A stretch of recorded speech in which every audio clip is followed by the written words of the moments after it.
بسم اللہ الرحمن الرحیم۔ السلام علیکم ورحمۃ اللہ وبرکاتہ۔ اس ویڈیو میں شب برات کے متعلق گفتگو کی جائے گی۔ 9 نکات پر ہم گفتگو کریں گے۔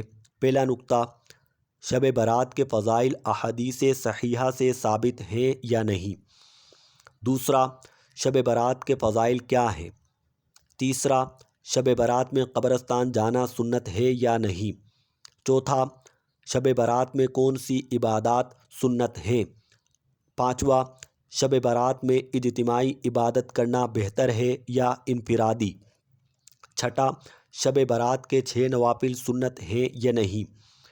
ساتواں، 6 نوافل کی ادائیگی کا طریقہ کار۔ آٹھواں، صلاۃ التسبیح کی فضیلت اور طریقہ کار۔ نوواں، معافی کے میسیجز چلانا درست ہے یا نہیں۔ آ جائیے شروع کرتے ہیں۔ پہلا نکتہ، شب برات کے فضائل احادیث صحیحہ سے ثابت ہیں یا نہیں۔ تو اس کا جواب یہ ہے کہ جی ہاں، احادیث صحیحہ سے ثابت ہیں۔ حضرت عائشہ صدیقہ طاہرہ رضی اللہ تعالی عنہا سے 10 طرق سے حدیث روایت ہے۔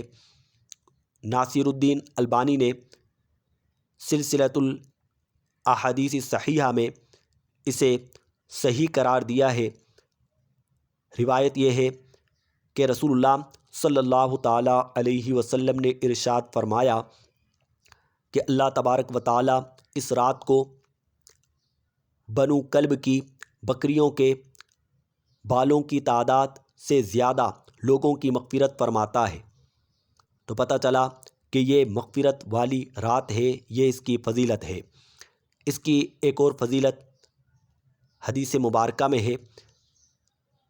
فرمایا کہ 5 راتیں ایسی ہیں جن میں دعائیں قبول ہوتی ہیں۔ شب جمعہ یعنی جمعے کی رات، رجب کی پہلی رات، نصف شعبان المعظم یعنی شب برات کی رات، عید الفطر کی رات، عید الاضحیٰ کی رات۔ اور ایک اور حدیث مبارکہ میں ہے کہ اللہ تبارک و تعالی شب برات کو فرماتا ہے کوئی ہے مغفرت طلب کرنے والا تاکہ اس کی مغفرت کی جائے، کوئی ہے روزی طلب کرنے والا تاکہ اسے روزی دی جائے، کوئی ہے مصیبت زدہ تاکہ اسے مصیبت سے نجات دی جائے۔ لہٰذا یہ مغفرت والی رات ہے۔ اللہ تعالیٰ سے توبہ کرنی چاہیے اور معافی مانگنی چاہیے۔ اللہ تبارک و تعالی ہمیں بھی ان لوگوں میں شمار فرمائے جن کی آج کی رات مغفرت ہونی ہے۔ اور یہ دعاؤں کی قبولیت کی رات ہے، لہٰذا اپنے لیے، اپنے فوت شدگان کے لیے دعائیں کریں اور مجھے بھی دعاؤں میں یاد رکھیے گا۔ اللہ تبارک و تعالی میرا خاتمہ ایمان پر فرمائے۔ تیسرا نکتہ، شب برات میں قبرستان جانا سنت ہے یا نہیں۔ تو اس کا جواب یہ ہے کہ جی ہاں، سنت ہے۔ حضرت عائشہ صدیقہ رضی اللہ تعالی عنہا کی روایت سے ثابت ہے کہ اس رات کو آپ قبرستان گئے ہیں۔ ویسے بھی قبرستان جانا سنت ہے، آپ کبھی بھی جائیں، سنت کی ادائیگی ہوگی۔ چوتھا نکتہ، شب برات میں کون سی عبادت کرنا سنت ہے۔ تو اس کا جواب یہ ہے کوئی مخصوص عبادت، کسی بھی مخصوص عبادت کا ذکر احادیث میں موجود نہیں ہے۔ آپ اس رات کو کوئی بھی عبادت کر سکتے ہیں۔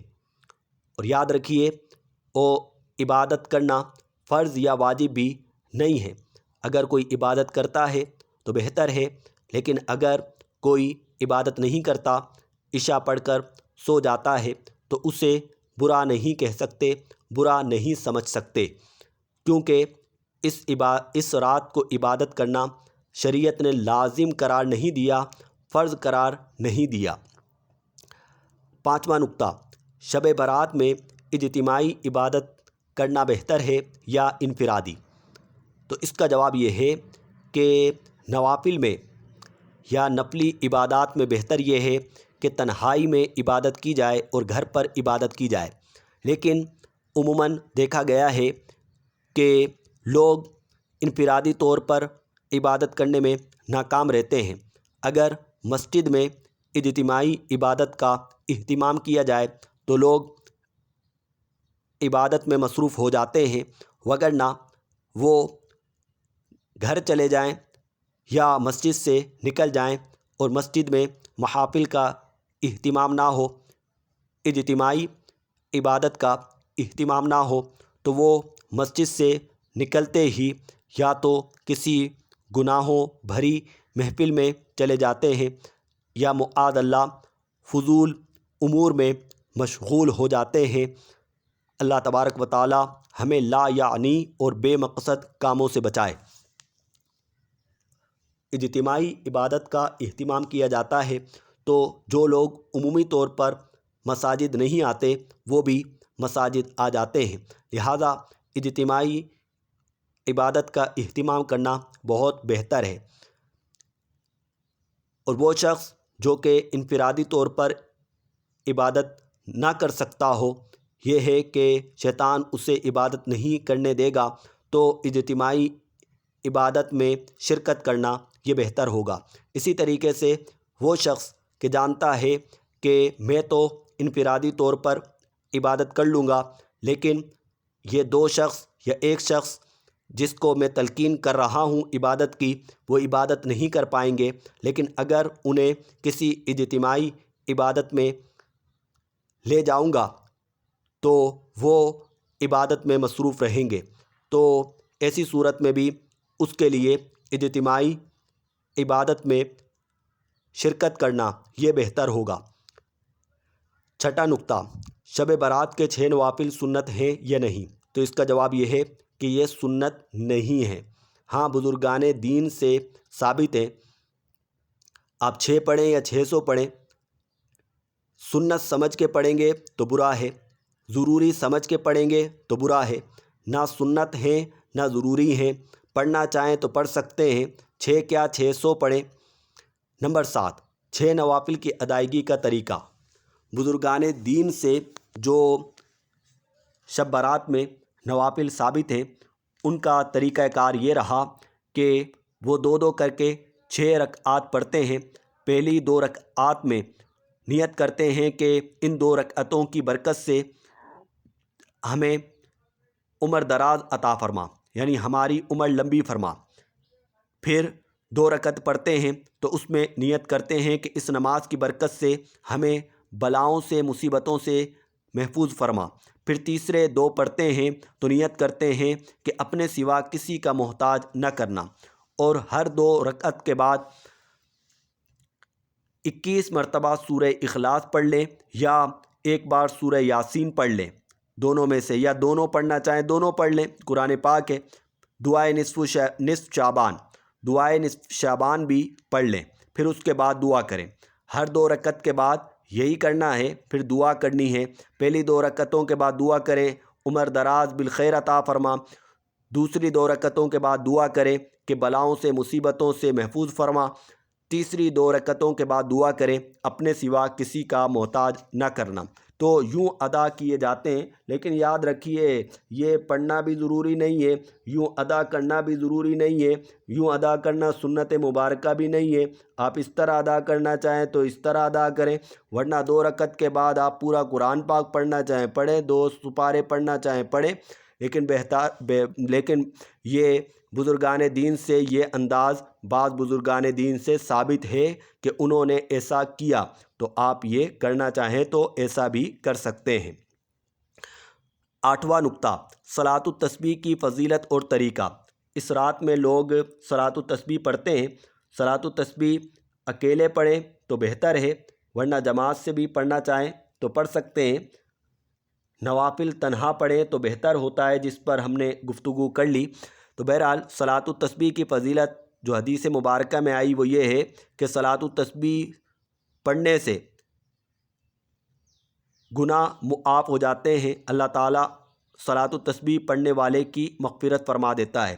چونکہ یہ مغفرت والی رات ہے لہٰذا صلاۃ التسبیح پڑھنا بہتر ہوگا۔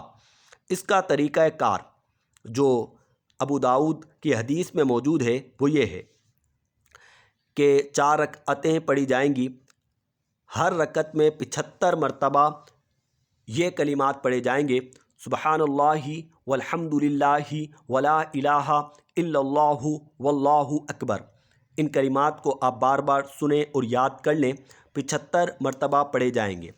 انداز کیا ہوگا؟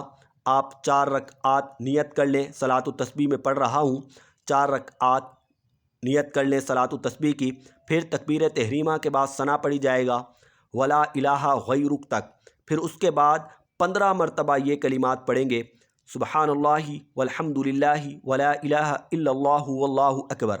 پھر آپ الحمد شریف پڑھیں، اس کے ساتھ سورت ملائیں، پھر اس کے بعد 10 مرتبہ مزید یہ کلمات پڑھیں گے، 15 10 25 ہو گئے۔ پھر رکوع میں جائیں، رکوع کی تسبیحات کے بعد 10 مرتبہ مزید یہ کلمات پڑھیں گے، 35 ہو گئے۔ رکوع سے اٹھنے کے بعد ربنا ولک الحمد کے بعد 10 مرتبہ مزید یہ کلمات پڑھے جائیں گے، 45 ہو گئے۔ پھر سجدے میں سجدے کی تسبیحات پڑھنے کے بعد 10 مرتبہ ان کلمات کو پڑھیں گے، 55 ہو گئے۔ پھر دونوں سجدوں کے درمیان یعنی سجدے سے اٹھ کر جو سیدھا بیٹھتے ہیں تو دونوں سجدوں کے درمیان جو بیٹھتے ہیں ان میں بھی 10 مرتبہ پڑھا جائے گا، لہٰذا یہ ہو گئے 65۔ پھر دوسرے سجدے میں بھی 10 مرتبہ ان کلمات کو پڑھا جائے گا، یہ ہو گئے 75۔ اسی طریقے سے ہر رکعت میں کریں گے کہ قراءت سے پہلے 15 مرتبہ، قراءت کے بعد 10 مرتبہ، رکوع میں 10 مرتبہ، رکوع سے اٹھنے کے بعد 10 مرتبہ، سجدے میں 10 مرتبہ، دونوں سجدے کے درمیان دونوں سجدوں کے درمیان 10 مرتبہ اور دوسرے سجدے میں 10 مرتبہ۔ ہر رکعت میں یوں 75 مرتبہ ہو جائے گا، تو 4 رکعات میں 300 مرتبہ ان کی تعداد ہو جائے گی۔ چونکہ یہ نوافل ہیں، نوافل میں آپ جانتے ہیں کہ دوسری رکعت میں جب ہم تشہد میں بیٹھتے ہیں تو درود پاک بھی پڑھتے ہیں اور اس کے بعد رب اجعلنی یا کوئی بھی دعا، ربنا آتنا یا اس کے علاوہ آپ دعا پڑھتے ہیں۔ پھر اس کے بعد تیسری رکعت میں جب کھڑے ہوتے ہیں تو ثنا سے شروع کرتے ہیں۔ نوافل کا طریقہ کار یہی ہے، لہٰذا تیسری رکعت میں آپ ثنا پڑھیں گے، ثنا کے بعد 15 مرتبہ یہ کلمات پڑھے جائیں گے۔ یہ تھا صلاۃ التسبیح کی ادائیگی کا طریقہ کار۔ نمبر 9، معافی کے میسیجز۔ دیکھیے یہ درست طریقہ کار نہیں ہے۔ اگر آپ نے کسی کو تکلیف پہنچائی ہے، کسی کا دل دکھایا ہے، کسی کو نقصان پہنچایا ہے تو اس سے آپ ملیں اور معافی مانگے۔ یہ طریقہ کار کہ ہر ایک کو میسج کر دیتے ہیں، یہ درست طریقہ کار نہیں ہے، یہ تو ایک رسمی سی بات ہے۔ اللہ تبارک و تعالی اس رات بنو کلب کی بکریوں کے بالوں کی تعداد سے زیادہ گناہ گاروں کی مغفرت ہوگی۔ اللہ تعالی ہمارا بھی شمار ان میں فرمائے۔ دعاؤں میں یاد رکھیے گا۔ السلام علیکم ورحمۃ اللہ وبرکاتہ۔